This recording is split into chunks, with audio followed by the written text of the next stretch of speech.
ଆଜି ଭବାନୀ ଦେବୀ ତେଜସ୍କୁ କହିବେ, ଦେଖିଲ ତ ମୋର କଥାକୁ ରଖିଲା ତେଜସ୍। ଆମ ରୋହିନ୍ତା ପ୍ଲାଣ୍ଟକୁ କାମ କରିବ। ସେ ଯାଉଛି ଆଜି। କାର୍ତ୍ତିକ କହିବେ, ମମ୍ ମୋତେ ବାହାରକୁ ଯିବା ପାଇଁ ଚେଷ୍ଟା କରୁଛ।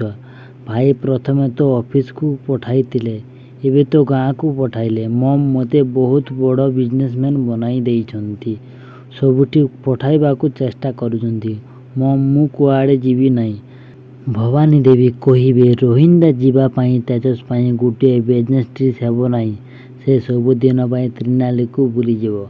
କାର୍ତ୍ତିକ କହିବେ, ତେଜସ୍ ଭାଇ ଏମିତି ତ ସବୁବେଳେ ମୋତେ ଲେକ୍ଚର ଦେଉଥିଲ। ଅଫିସ କାମ କରିବା ସମୟରେ କେବଳ ଅଫିସ କାମ, ସେତେବେଳେ ମୋତେ ପର୍ସନାଲ ପ୍ରବନ୍ଧରେ ବୁଲିଯିବା ପାଇଁ କଥା ଦେଇଥିଲ। ଏବେ ମୁଁ ତୁମକୁ ଆଡ଼ଭାଇସ୍ କରୁଛି, ତୁମେ କେବଳ ତୁମ କାମରେ ଫୋକସ୍ କର। କେମିତି ଫୋକସ୍ କରିବି?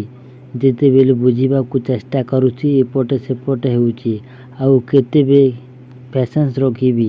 କିଛି ବି ବୁଝିପାରୁନାହିଁ।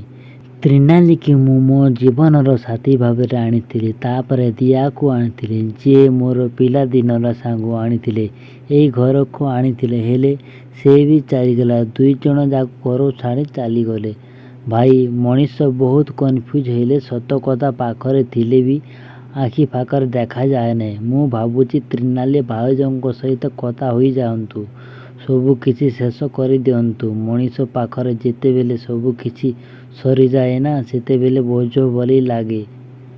ତ୍ରିନାଲୀ ଭାଉଜ ସବୁ ସତ କଥା ତ ସାମ୍ନାକୁ ଆସିଛି। ଭବାନୀ ଦେବୀ ଭିଡ଼ିଓ କଲ୍ରେ କଥା ହେବେ। ଏତେ ସବୁ ତାର ଥାଇକରି ବି କିଏ କିଛି କରିପାରିଲ ନାହିଁ। ସେଇ ଡନ୍ ବି ଚାଲିଗଲା। ଏବେ ଇନଭେଷ୍ଟିଗେସନ୍ ହୋଇପାରେ, ମିଡ଼ିଆ ତୁମ ପାଖକୁ ଯାଇପାରେ। ହେଲେ ମନେ ରଖ, ମୋର ଗୋଟିଏ କଥା ବି ସତ ବାହାରକୁ ନ ବାହାରିବା ଦରକାର। ସେହି ମର୍ଡର କେସରେ ଆପଣ ବି ଚିନ୍ତା କାହିଁକି କରୁଛୁ ମ୍ୟାଡ଼ାମ୍? 25 ବର୍ଷ ହେଲା ସବୁ କିଛି କଣ୍ଟ୍ରୋଲରେ ଅଛି, ଏବେ ବି କଣ୍ଟ୍ରୋଲରେ ଅଛି।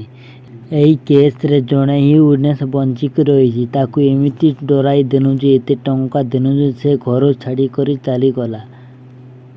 ଆଜିର ଭିଡ଼ିଓଟି କେମିତି ଲାଗିଲା ଆମକୁ ଲାଇକ୍, ସେୟାର ଓ କମେଣ୍ଟ କରି ନିହାତି ଜଣାଇବେ। ଆପଣମାନେ କେଉଁ ଜିଲ୍ଲାରୁ ଦେଖୁଛନ୍ତି ଆମକୁ କମେଣ୍ଟ କରି ନିହାତି ଜଣାଇବେ।